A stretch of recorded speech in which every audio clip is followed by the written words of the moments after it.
ನಟಿ ಶ್ರುತಿ ಮನೆ ಕೆಲಸದ ಆಕೆಗೆ ಕಿರುಕುಳ ನೀಡಿದ ಪ್ರಕರಣಕ್ಕೆ ಸಂಬಂಧಿಸಿದಂತೆ ಈಗ ಮನೆ ಕೆಲಸದ ಆಕೆಯ ಮೇಲೆ ಮಾನನಷ್ಟ ಮೊಕದ್ದಮೆಯನ್ನು ದಾಖಲು ಮಾಡಲು ಶ್ರುತಿ ನಿರ್ಧರಿಸಿದ್ದಾರೆ. ಮಾನನಷ್ಟ ಮೊಕದ್ದಮೆ ಹಾಕಲು ಈಗ ಶ್ರುತಿ ನಿರ್ಧರಿಸಿರುವಂಥದ್ದು. ಈ ಹಿಂದೆ ಮನೆ ಕೆಲಸದ ಆಕೆಗೆ ಕಿರುಕುಳ ಕೊಡ್ತಿದ್ದಾರೆ ಎನ್ನುವಂಥ ಒಂದು ಸುದ್ದಿ ಹೊರಡಿತ್ತು. ಈ ಕುರಿತಾಗಿ ಮನೆ ಕೆಲಸದ ಆಕೆ ಒಂದು ದೂರನ್ನು ಕೂಡ ಕೊಟ್ಟಿದ್ಲು. ತದನಂತರ ಈ ಒಂದು ಘಟನೆಯಲ್ಲಿ ಈಗ ಶ್ರುತಿ ಈ ಆರೋಪಗಳೆಲ್ಲ ಸುಳ್ಳು, ಆಕೆಯ ಮೇಲೆ ನಾನು ಮಾನನಷ್ಟ ಮೊಕದ್ದಮೆಯನ್ನು ದಾಖಲಿಸ್ತೇನೆ ಅನ್ನುವಂಥ ತೀರ್ಮಾನಕ್ಕೆ ಬಂದಿದ್ದಾರೆ.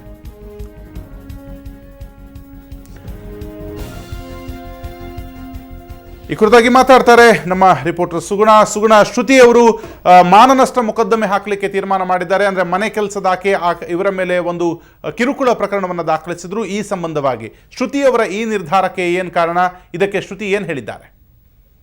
ಹೌದು ರಘು, ಏನಂತ ಹೇಳಿದ್ರೆ ಈಗ ನಟಿ ಶ್ರುತಿಯವರು ಈಗಾಗಲೇ ಅವರ ಮನೆಯಲ್ಲಿ ಬಹಳ ವರ್ಷಗಳಿಂದ ಕೆಲಸ ಮಾಡ್ಕೊಂಡಿದ್ದಂತಹ ಮನೆ ಕೆಲಸದಕ್ಕೆ ನನ್ನ ಮೇಲೆ ಇಲ್ಲ ಸಲ್ಲದ ಆರೋಪಗಳನ್ನ ಮಾಡಿದ್ದಾರೆ. ಅವರ ಅವರನ್ನ ನಾನು ತುಂಬಾನೇ ಚೆನ್ನಾಗಿ ನೋಡ್ಕೊಂಡೆ, ನನ್ನ ಮಗು ತರಾನೇ ಅವ್ರ ಮಗುನು ನೋಡ್ಕೊಂಡಿದ್ದೆ. ಆದ್ರೆ ನಾನು ಇಷ್ಟೆಲ್ಲ ಚೆನ್ನಾಗಿ ನೋಡ್ಕೊಂಡು ಕೂಡ ನನ್ನ ಬಗ್ಗೆ ಇಲ್ಲ ಸಲ್ಲದ ಮಾತುಗಳನ್ನ ಪಕ್ಕದ ಮನೆಯವರಿಗೂ ಹಾಗೆ ಮಾಧ್ಯಮಗಳಿಗೂ ಕೂಡ ಹೇಳಿ ನನ್ನ ವರ್ಚಸ್ಸಿಗೆ ಧಕ್ಕೆ ಬರುವ ಹಾಗೆ ಮಾಡಿದ್ದಾರೆ. ನನ್ನ ವೈಯಕ್ತಿಕ ಜೀವನದ ಬಗ್ಗೆನೂ ಕೂಡ ಅವರು ಒಬ್ಬರಿಂದ ಒಬ್ಬರಿಗೆ ಕೆಲವೊಂದು ಮಾತುಗಳನ್ನ ಹೇಳೋ ಮೂಲಕ ನನಗೆ ಸಾಕಷ್ಟು ನೋವನ್ನ ಉಂಟು ಮಾಡಿದ್ದಾರೆ. ಹಾಗಾಗಿ ನಾನು ಮಾನನಷ್ಟ ಮೊಕದ್ದಮೆಯನ್ನ ಹೂಡೋದಕ್ಕೆ ಈಗ ನಿರ್ಧಾರ ಮಾಡಿದ್ದೇನೆ. ನಾಳೆ ನಾನು ಮಾನನಷ್ಟ ಮೊಕದ್ದಮೆಯನ್ನ ಹಾಕ್ತೀನಿ ಅನ್ನುವಂತ ಮಾತನ್ನ ನಮ್ಮ ಸುವರ್ಣ ಜೊತೆಗೆ ಶ್ರುತಿಯವರು ಹೇಳಿಕೆಯನ್ನ ಈಗಷ್ಟೇ ನೀಡಿದ್ದಾರೆ. ರಾಘು, ಓಕೆ, ಥ್ಯಾಂಕ್ ಯು ಸುಗುಣ ನಿಮ್ಮ ಮಾಹಿತಿಗೆ. ಹಾಗೆ ಶ್ರುತಿಯವರೇ, ಸ್ವತಃ ಶ್ರುತಿಯವರೇ ನಮ್ಮ ಜೊತೆ ಸಂಪರ್ಕದಲ್ಲಿದ್ದಾರೆ. ಶ್ರುತಿಯವರೇ ನಮಸ್ಕಾರ. ನಮಸ್ಕಾರ. ಈ ಹಿಂದೆ ಇದೊಂದು ಪ್ರಕರಣ, ಮನೆ ಕೆಲಸದವರಿಗೆ ನೀವು ಕಿರುಕುಳ ಕೊಟ್ಟಿದ್ದೀರಿ ಅನ್ನುವಂಥದ್ದು ಸುದ್ದಿ ಆಗಿತ್ತು. ತದನಂತರ ಈಗ ನೀವು ಒಂದು ನಿರ್ಧಾರಕ್ಕೆ ಬಂದಿದ್ದೀರಿ, ಅವರ ಮೇಲೆ ನೀವು ಮಾನನಷ್ಟ ಮೊಕದ್ದಮೆಯನ್ನು ದಾಖಲಿಸಲಿಕ್ಕೆ. ಈ ನಿರ್ಧಾರಕ್ಕೆ ಏನ್ ಕಾರಣ? ನೋಡಿ, ಈ ಪ್ರಕರಣ ಮಾಧ್ಯಮದಲ್ಲಿ ಬರ್ತಾ ಇದ್ದಾಗಲೇ ನಾನು ಎಲ್ರಿಗೂ ಹೇಳಿದೆ. ಆಮೇಲೆ ಮಾಧ್ಯಮದಲ್ಲಿ ಆಕೆ ಕೊಟ್ಟಂತ ಇಂಟರ್ವ್ಯೂ ನೋಡಿದಂತ, ಆಕೆ ಹೇಳಿಕೆಗಳನ್ನ ನೋಡಿದಂತ ಎಲ್ಲರಿಗೂ ಗೊತ್ತಾಗ್ತಾ ಇತ್ತು. ಆಕೆ ಒಂದೊಂದು ಮಾಧ್ಯಮದಲ್ಲಿ ಒಂದೊಂದ್ ತರ ಹೇಳಿಕೆ ಕೊಡ್ತಾ ಇದ್ಲು. ಇದು ಸುಳ್ಳು ಅಂತ ಎಲ್ರಿಗೂ ಗೊತ್ತಾಗ್ತಾ ಇತ್ತು. ಆದ್ರೆ ಸಾಬೀತಾಗ್ಬೇಕಲ್ವಾ ನನಗೆ. ಪೊಲೀಸ್ ಸ್ಟೇಷನ್ ಅಲ್ಲಿ ಆಕೆ ನನ್ನ ವಿರುದ್ಧ ಕಂಪ್ಲೇಂಟ್ ಅನ್ನ ಕೊಟ್ಟಿದ್ಲು. ಅದು ಬಸವೇಶ್ವರ ನಗರ ಪೊಲೀಸ್ ಠಾಣೆಯಲ್ಲಿ ತನಿಖೆ ತಗೊಳ್ಳೋದಕ್ಕೆ ಇಷ್ಟು ದಿವಸ ತಗೊಳ್ತು. ಆ ತನಿಖೆ ಎಲ್ಲ ಮುಗಿದು ಈಗ ಅದನ್ನ ಕೇಸ್ನ ಕ್ಲೋಸ್ ಮಾಡಿದ್ದಾರೆ. ಕೇಸ್ನ ಕ್ಲೋಸ್ ಮಾಡಿರೋದೇನು? ಶೋಭಾ ನನ್ನ ಮೇಲೆ ಮಾಡಿರುವಂತ ಆರೋಪಗಳಿಗೆ ಸಾಕ್ಷಿ ಆಧಾರಗಳಿಲ್ಲ. ಆಮೇಲೆ ಶೋಭಾ ಮಾಧ್ಯಮಗಳಲ್ಲಿ ಕೊಟ್ಟಂತ ಹೇಳಿಕೆಯೇ ಒಂದು, ಪೊಲೀಸ್ನವರಿಗೆ ಆಕೆ ಕೊಟ್ಟಂತ ಹೇಳಿಕೆಯೇ ಒಂದು. ಈ ಆಧಾರದ ಮೇಲೆ ನಾನು ಆಕೆ ಮೇಲೆ ಮಾನನಷ್ಟ ಮೊಕದ್ದಮೆ ಕೇಸ್ಗೆ ನಾಳೆ ಆಕೆ ಮೇಲೆ ಕೇಸ್ ಕೊಡಕ್ಕೆ ನಾನು ತೀರ್ಮಾನ ಮಾಡಿದ್ದೀನಿ. ಓಕೆ, ಈಗ ಆಕೆಯ ಮೇಲೆ ಮಾನನಷ್ಟ ಮೊಕದ್ದಮೆ ಕೇಸನ್ನ ದಾಖಲಿಸಿದ ನಂತರ ಏನ್ ನಿರೀಕ್ಷೆ ಮಾಡೋದೇನು ನೀವು? ಆಕೆಗೆ ಶಿಕ್ಷೆ ಆಗ್ಬೇಕು ಅಂತ ನಿರೀಕ್ಷೆ ಮಾಡ್ತೀರಾ, ಅಥವಾ ಆಕೆ ಹೇಳಿದ್ದು ಸುಳ್ಳು ಅಂತ ಸಾಬೀತಾಗ್ಬೇಕು ಅನ್ನೋದು ನಿಮ್ಮ ನಿರ್ಧಾರ? ಎರಡು ಕೂಡ. ಯಾಕಂದ್ರೆ ನಾನು ಆಕೆನ ಅತ್ಯಂತ ಪ್ರೀತಿಯಿಂದ ಸಾಕಿದಕ್ಕೆ ನನಗ್ ಪಾಠ ಕಲ್ಸಿದ್ಲು. ಮನೆ ಕೆಲ್ಸದವ್ರನ್ನ ಮಕ್ಕಳಂತೆ ಸಾಕದೆ, ನನ್ನ ಮೇಲೆ ಇಲ್ಲ ಸಲ್ಲದ ಆರೋಪಗಳನ್ನ ಹಾಕಿ ಕೇವಲ ನನ್ನನ್ನ ಮಾನಹಾನಿ ಮಾಡ್ಬೇಕು ಅನ್ನೋ ಒಂದೇ ಒಂದು ಉದ್ದೇಶದಿಂದ ಆಕೆ ಮಾಧ್ಯಮಕ್ಕೆ ಬಂದಿದ್ದು ಅನ್ನೋದನ್ನ ಎಲ್ಲರಿಗೂ ಗೊತ್ತಾಗುತ್ತೆ. ಯಾಕಂದ್ರೆ ನಾನು ಹಲ್ಲೆ ಮಾಡಿದೆ ಅಂತ ಆಕೆ ಹೇಳ್ತಾಳಲ್ವಾ ಶೋಭಾ, ಆ ಹಲ್ಲೆ ನಡೆದಂತ 1.5 ತಿಂಗಳ ನಂತರ ಆಕೆ ಮಾಧ್ಯಮಕ್ಕೆ ಬರ್ತಾಳೆ, ಪೊಲೀಸ್ ಸ್ಟೇಷನ್ಗೆ ಹೋಗಲ್ಲ. ಇದ್ರ ಹಿಂದಿನ ಉದ್ದೇಶ ಏನು ಅನ್ನೋದು ಸರಳವಾಗಿ ಎಲ್ಲಾರ್ಗೂ ಅರ್ಥವಾಗುತ್ತೆ. ಆಕೆ ಮಾಧ್ಯಮದಲ್ಲಿ ಹೇಳ್ತಾ ಇದ್ಲು, ಶ್ರುತಿ ಅಕ್ಕನವರು ನನಗೆ ಅಕ್ಕಪಕ್ಕದ ಮನೆಗೆ ನನ್ನ ವಿಚಾರ ಹೇಳ್ತಾ ಇದೆಯಾ ಅನ್ನೋ ಕಾರಣಕ್ಕೋಸ್ಕರ ನನ್ನ ಕೆಲಸದಿಂದ ತೆಗೆದ್ರು ಅಂತ. ನಾನ್ ಹೇಳ್ತಾ ಇದ್ದೆ, ಅವತ್ತು ಕೂಡ ಹೇಳಿದೀನಿ, ನನಗ್ ಆಗದೆ ಇರೋ ಮನೆಗೆ ಇವಳು ಕೆಲ್ಸಕ್ ಹೋಗ್ತಾ ಇದ್ಲು, ನನಗ್ ಇಷ್ಟ ಇರ್ಲಿಲ್ಲ, ಹಾಗಾಗಿ ಇವಳು ನನ್ ಮನೆ ಕೆಲ್ಸಕ್ ಬೇಡಮ್ಮ ಅಂತ ಹೇಳ್ದೆ. ಆ ಮನೆಗ್ ನೀ ಕೆಲ್ಸ ಮಾಡ್ಬೇಡ ಅಂತಾನು ಕೂಡ ನಾನ್ ಹೇಳಿಲ್ಲ.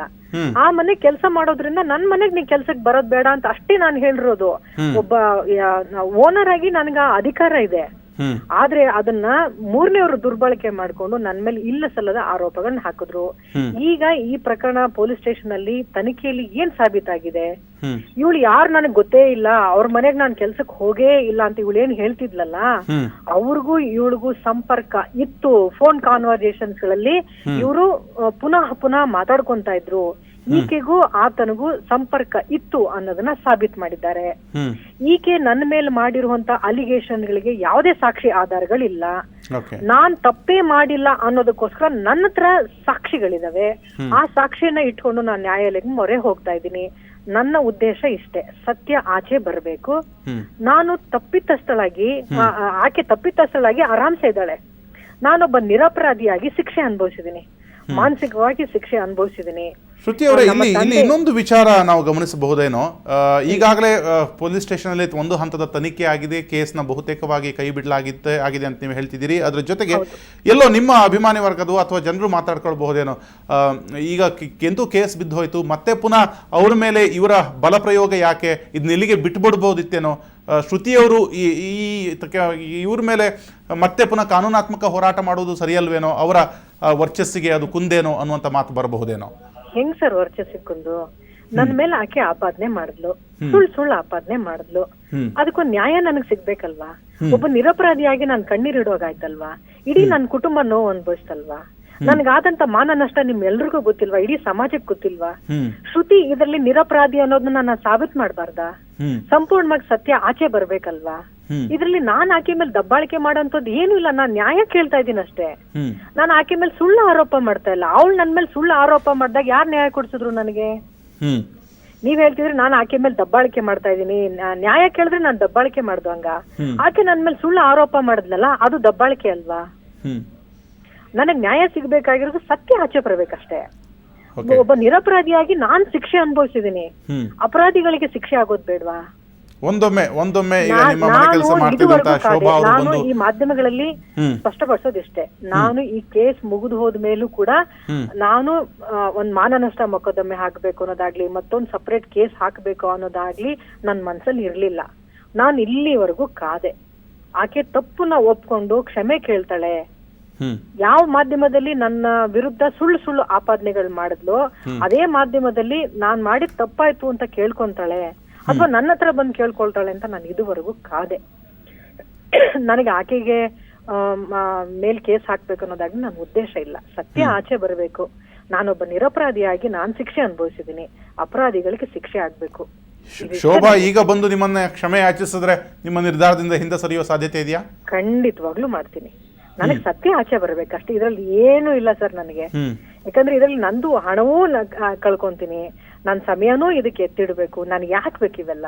ನನಗ್ ಬೇಕಾಗಿರೋದಿಷ್ಟೇ, ನನ್ನ ಅಭಿಮಾನಿಗಳು, ನನ್ನ ಮನೆಯಲ್ಲಿರೋ ಸಂಬಂಧಿಕರು, ನಮ್ಮ ಅಪ್ಪ, ನಮ್ಮ ತಂದೆ ತಾಯಿ, ನನ್ನ ಅಭಿಮಾನಿಗಳು ಎಲ್ರಿಗೂ ಕೂಡ ಒಂದ್ ಸಣ್ಣ ಗೊಂದಲ ಇರುತ್ತಲ್ವಾ?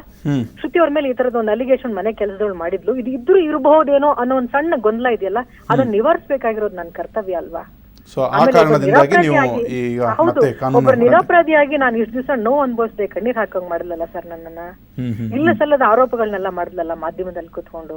ಆ ಸತ್ಯ ಈಚೆ ಬರ್ಬೇಕಷ್ಟೇ. ನಾನ್ ನಿರಪರಾಧಿ ಅಂತ ನಿರೂಪಿಸಕ್ಕೆ ನನ್ನ ಹತ್ರ ಸಾಕ್ಷಿ ಆಧಾರಗಳಿದಾವೆ. ಆ ಸಾಕ್ಷಿ ಆಧಾರಗಳನ್ನ ಇಟ್ಕೊಂಡು ನಾನು ನ್ಯಾಯಾಲಯದ ಮೊರೆ ಹೋಗಿದ್ದೀನಿ. ಥ್ಯಾಂಕ್ ಯು ಶ್ರುತಿ ಅವರೇ, ಸುವರ್ಣ ನ್ಯೂಸ್ ಜೊತೆ ಮಾತನಾಡೋದಕ್ಕೆ. ಇದು ನಟಿ ಶ್ರುತಿಯವರ ಮಾತು. ಒಂದೊಮ್ಮೆ ಶೋಭಾ ಮತ್ತೆ ಕ್ಷಮೆಯನ್ನು ಯಾಚಿಸಿದ್ರೆ ನಾನು ಈ ನಿರ್ಧಾರದಿಂದ ಹಿಂದೆ ಸರಿಬಹುದೇನೋ, ಆದರೆ ನನಗಿಲ್ಲಿ ವಿಷಯ ಅಷ್ಟೇ, ನಾನು ನನ್ನದು ಯಾವುದೂ ತಪ್ಪಿಲ್ಲ, ಈ ಒಂದು ಪ್ರಕರಣದ ಸತ್ಯ ಹೊರಬರಬೇಕು ಅಷ್ಟೇ ನನ್ನ ಉದ್ದೇಶ ಎನ್ನುವಂಥ ಮಾತನ್ನು ಹೇಳಿದೆ.